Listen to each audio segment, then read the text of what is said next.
नमस्कार।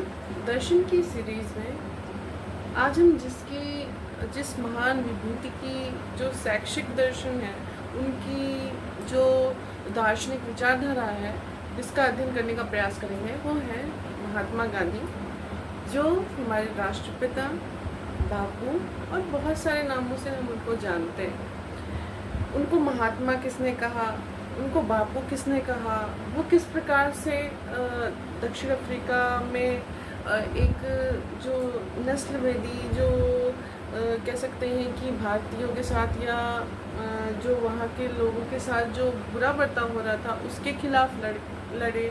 अहिंसा के एक ऐसे, आप कह सकते हैं कि एक ऐसा शस्त्र जो माना जाता है कि महात्मा गांधी से ज़्यादा किसी ने उसका प्रयोग इतनी भली प्रकार नहीं किया।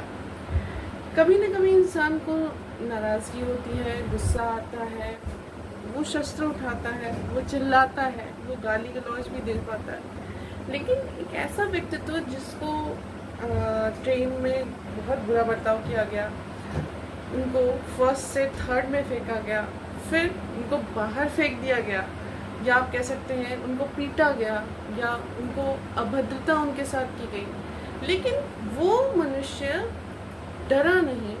उसने अपने जो जीवन के जो एक्सपीरियंस थे, जो उनकी कह सकते हैं कि जो उनके साथ जो घटनाएं वहाँ पे घटी, वो उनके लिए, उनके व्यक्तित्व के लिए बहुत ही ज़्यादा महत्वपूर्ण थी। हम ये नहीं कहते कि ये होना ज़रूरी था, हम ये कह सकते हैं कि विपरीत परिस्थितियों को भी एक साधन के रूप में यूज़ करना और अपने व्यक्तित्व को सर्वोपरि सर्वोत्कृष्ट बनाना, ये हमें महात्मा गांधी जी से सीखना चाहिए। इसके अलावा आपको पता है वो भारत भी लौटे, फिर उन्होंने कई सत्याग्रह किए।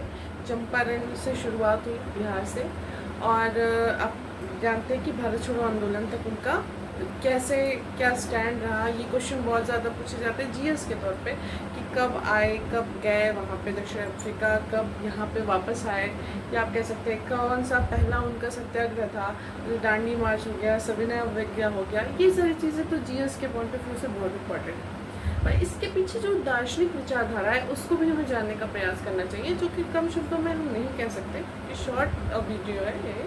लेकिन हाँ, कभी विस्तृत तौर पर उनकी जीवनी के बारे में जब हम चर्चा करेंगे तो हम इसको जानने का प्रयास करेंगे कि उन्होंने किस प्रकार से अपने जीवन की एक एक क्षण को अपनी उत्कृष्टता के लिए समर्पित कर दिया, चाहे उनके साथ जो भी हुआ। कैसे उन्होंने ब्रह्मचर्य, विवाह के पश्चात भी किस प्रकार से ब्रह्मचर्य धारण किया, किस प्रकार से उन्होंने जो चीज़ें जिससे कही उसको खुद पर लागू की, किस प्रकार से वो अहिंसावादी हुए, किस प्रकार से उन्होंने लोगों को आत्मनिर्भर बनाया, चाहे दांडी यात्रा हो नमक के लिए, या खादी से अपने वस्त्र बनाने की बात हो, या अनशन की बात हो, कई कई महीनों हो, कई कई दिन वो अनशन करते रह जाते थे, और किस प्रकार लोगों को जागरूक करते थे, किस प्रकार सविनय अवज्ञा मतलब किस प्रकार से लोगों को अपोज करने के लिए उन्होंने कहा, शांतिपूर्वक रूप से जेल भी गए कई बार, कई वर्षों की उनको सज़ा भी हुई, बीमार होने के कारण वो बाहर भी आए,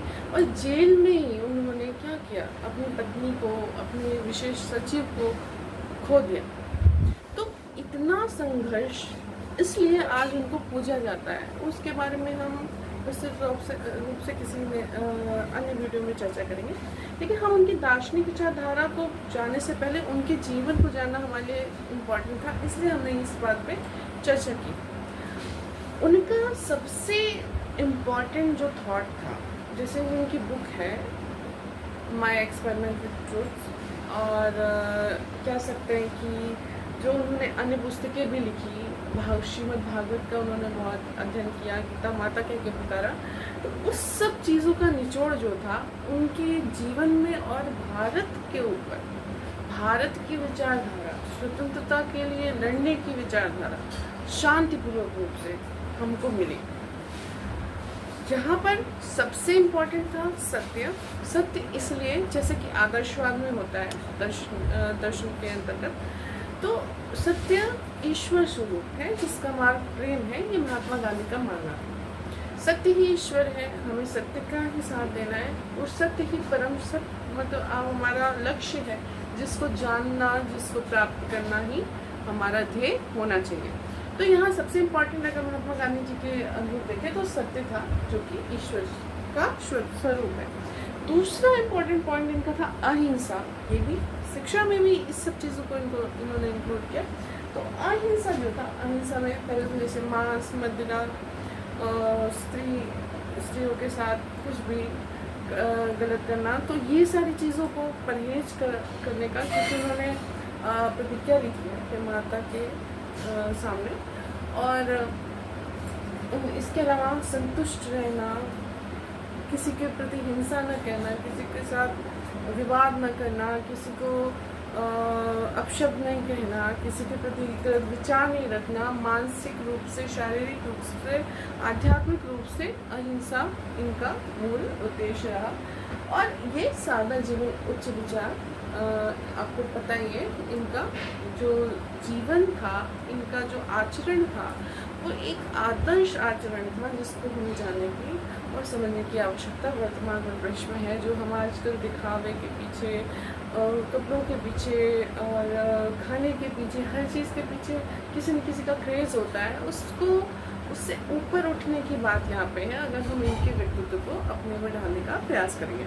इसके बाद नेक्स्ट इनका पॉइंट है स्वावलंबन। अब देखिए, कोई कहेगा कि ये अहिंसा करना डरपोक होना है, तो नहीं।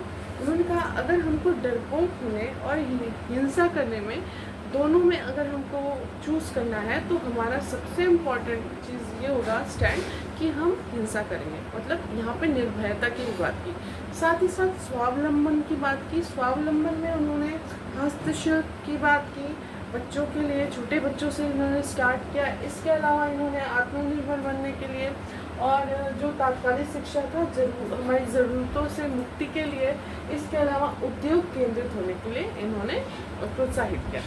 इसके बाद आती है निर्भयता। तो जिस प्रकार से निर्भयता से सत्याग्रह किया, अनुशासन किस प्रकार से आदर्श अनुशासन स्थापित करके दूसरों को प्रेरित करना, प्रेम पूर्वक उनको अनुशासित करना, साथ ही साथ स्वतंत्रता में त्रुटि की स्वतंत्रता, इतनी स्वतंत्रता होनी चाहिए कि हम त्रुटि कर सकें, ये भी इनका मानना था।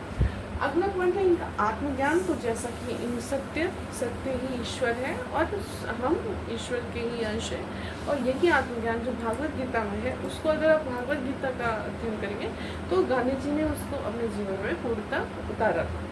इसके बाद जागरूक रहना, स्व को जानना, आत्मबल, धार्मिकता, स्वाध्याय और संस्कृति साहित्य के प्रति हमारी जो विनम्रता है, हमारा जो झुकाव है, ये बहुत इम्पोर्टेंट है। इसके अलावा इनके दर्शन को 2 पॉइंट्स में रखा जाता है, आदर्शवाद और प्रयोजनवाद।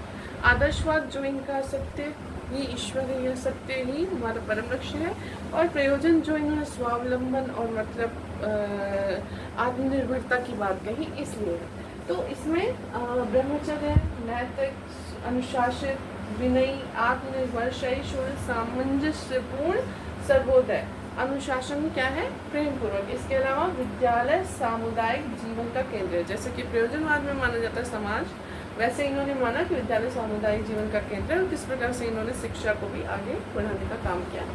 इनकी जो आयोग आया था बेसिक शिक्षा, आप कह सकते हैं नई तालीम, वो बहुत ज़्यादा पूछा जाता है। तो उसके भी मुख्य पॉइंट्स जो थे यही थे कि मातृभाषा में हमको शिक्षा देनी है, लेकिन सबसे पहले हमारे भारतीय परिप्रेक्ष्य में आपके तिलक जी ने कहा था। उसके बाद महात्मा गांधी ने कहा इस चीज़ को, और शिल्प क्रिया अनुभव आधारित आपकी शिक्षा होनी चाहिए, लेखन से पूर्व पठन आना चाहिए, परस्पर सहसंबंध विधि अपनानी चाहिए, चिंतन मनन निधिध्यासन से आपको ज्ञान को आहरित करना चाहिए। इसके साथ ही मौखिक पर भी इन्होंने बल दिया, और निःशुल्क शिक्षा 7 से 14 वर्ष के लिए इन्होंने मांगी।